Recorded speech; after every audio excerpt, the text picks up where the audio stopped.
Chapter 6. Then said Solomon, The Lord has said that he would dwell in the thick darkness, but I have built an house of habitation for thee, and a place for thy dwelling forever. And the king turned his face, and blessed the whole congregation of Israel, and all the congregation of Israel stood. And he said, Blessed be the Lord God of Israel, who hath with his hands fulfilled that which he spake with his mouth to my father David, saying, Since the day that I brought forth my people out of the land of Egypt, I chose no city among all the tribes of Israel to build an house in, that my name might be there. Neither chose I any man to be a ruler over my people Israel. But I have chosen Jerusalem, that my name might be there, and have chosen David to be over my people Israel. Now it was in the heart of David my father to build an house for the name of the Lord God of Israel. But the Lord said to David my father, Forasmuch as it was in thine heart to build an house for my name, thou didst well in that it was in thine heart. Notwithstanding thou shalt not build the house, but thy son which shall come forth out of thy loins, he shall build the house for my name. The Lord therefore hath performed his word that he hath spoken. For I am risen up in the room of David my father, and am set on the throne of Israel, as the Lord promised, and have built the house for the name of the Lord God of Israel, and in it have I put the ark, wherein is the covenant of the Lord, that he made with the children of Israel.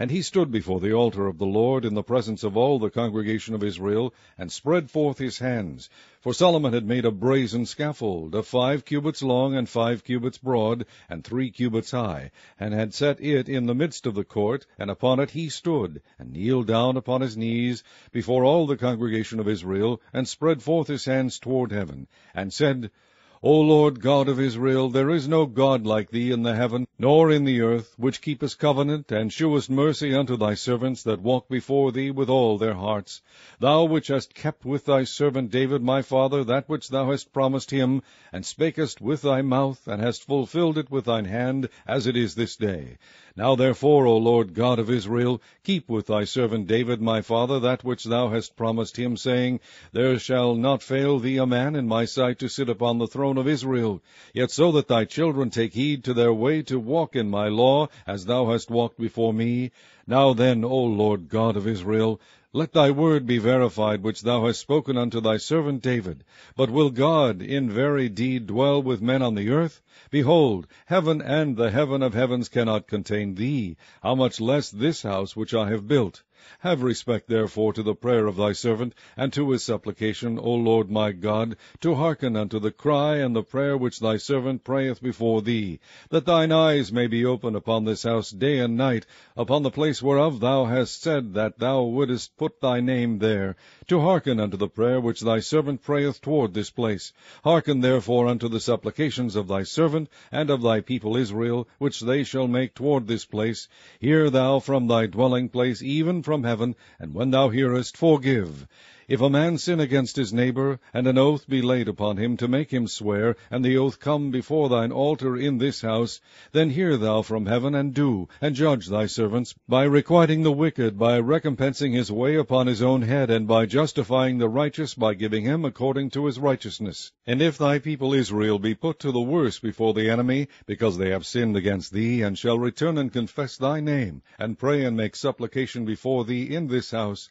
then hear thou from the heavens, and forgive the sin of thy people Israel, and bring them again unto the land which thou gavest to them and to their fathers. When the heaven is shut up, and there is no rain, because they have sinned against thee, yet if they pray toward this place, and confess thy name, and turn from their sin when thou dost afflict them, then hear thou from heaven, and forgive the sin of thy servants, and of thy people Israel, when thou hast taught them the good way, wherein they should walk. And send rain upon thy land, which thou hast given unto thy people for an inheritance. If there be dearth in the land, if there be pestilence, if there be blasting, or mildew, locusts, or caterpillars, if their enemies besiege them in the cities of their land, whatsoever sore or whatsoever sickness there be, then what prayer or what supplication soever shall be made of any man, or of all thy people Israel, when every one shall know his own sore and his own grief, and shall spread forth his hands in this house, then hear thou from heaven thy dwelling place, and forgive,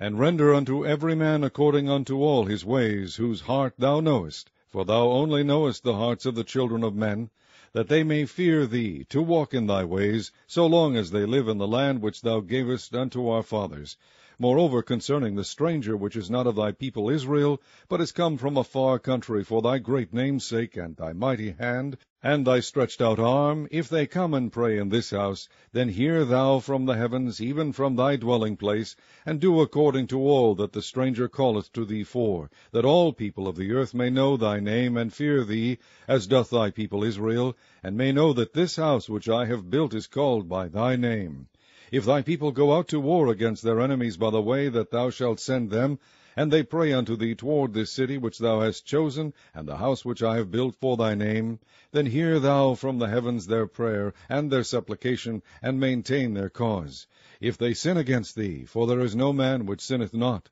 and thou be angry with them, and deliver them over before their enemies, and they carry them away captives unto a land far off or near, yet if they bethink themselves in the land whither they are carried captive, and turn and pray unto thee in the land of their captivity, saying, We have sinned, we have done amiss, and have done wickedly, if they return to thee with all their heart and with all their soul in the land of their captivity, whither they have carried them captives, and pray toward their land which thou gavest unto their fathers, and toward the city which thou hast chosen, and toward the house which I have built for thy name, then hear thou from the heavens, even from the dwelling place, their prayer and their supplications, and maintain their cause, and forgive thy people which have sinned against thee. Now, my God, let, I beseech thee, thine eyes be open, and let thine ears be attent unto the prayer that is made in this place. Now therefore arise, O Lord God, into thy resting place, thou and the ark of thy strength. Let thy priests, O Lord God, be clothed with salvation,